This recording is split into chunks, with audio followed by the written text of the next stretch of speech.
Hello my chows of the internet, it is I, Multi126789, other known as Multi-Man, and welcome back to another lovely Rune Factory 4 special Tips and Tricks. Today we're going to be talking about the most important aspect of this farming life simulator, farming. Now, before we go ahead and go into a long discussion about how farming is important to this game and how you can optimize it, you're going to need all of this equipment that you will get over the period of the first 10 days of playing Rune Factory 4. And by 10 days, I mean more 10 days in the game and not in real life. Believe me, this is not Animal Crossing. I'm not trying to throw shade, but it's not Animal Crossing. So, a few things that you're going to need. You're going to need a watering can that you'll get on the first day. You will get a scythe on, I believe, the 5th or 6th day. You will get a hoe on the first day as well. And there is one other thing that you'll probably need if you want to start min-maxing all of your crops and how fast everything goes. You're going to need a icon that is the Magnifying Glass, which I'm probably showing on screen right now. This lovely item will tell you a lot about your farm, the soil, and how fast everything will grow, and what kind of quality it will be, and it will help you tremendously. Just trust me on that. So the first thing about farming I want to tell you guys is that, again, as we talked about in the shipping video, ship everything. I mean it. You can buy back stuff really easily in this game, and you can make money easily in this game by just selling just random monster materials and the stuff that you get. But it's more important for your fruits and vegetables because you can get seeds from them that are higher level than what you started out with. Each type of seed and fruit and vegetable seed and flower seed that you can plant can go up to a level of 10. So what these levels matter to you, they matter quite a bit. Basically, you can buy the seeds at the regular price that you would buy them at, but as you grow them, if they're a higher level than their base level 1, you make more profit off of them due to the fact that they're a higher quality plant.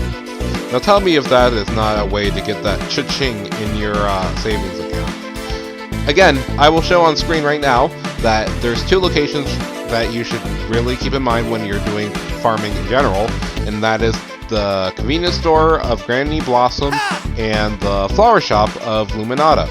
So both of these 2 will help you immensely when it comes to starting off your farming entrepreneurship as a prince of this land.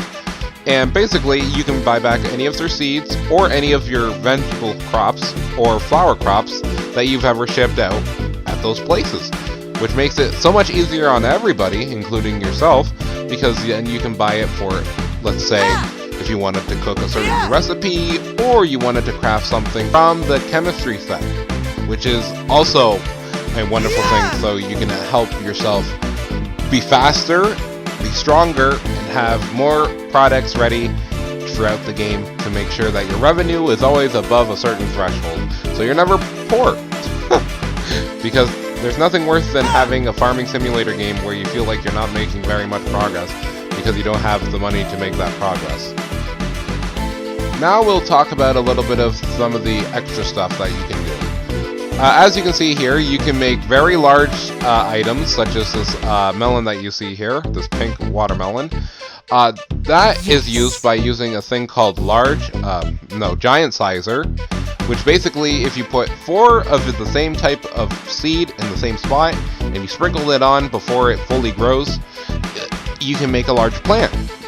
But before we get into that, you may have to wait an extra few days before it combines into the actual large plant that you want, and it will tell you by the name of the actual thing, because it will have a different name from just pink lemon, the pink melon.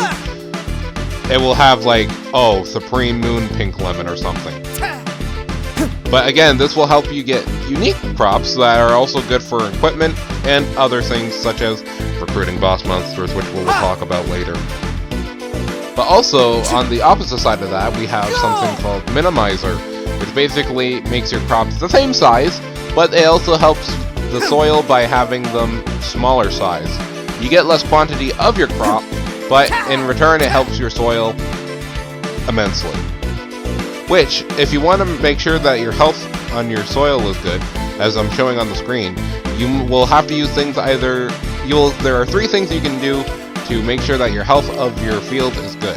That is using either wilted weeds, clovers, or corn to regain the health of your field. If not, well, using one of those 3 things, it's going to also just have to be using your hammer to pound into any of the places that you already have your ground tilted, and just leave it for a few days, and then it will recover itself back to 100.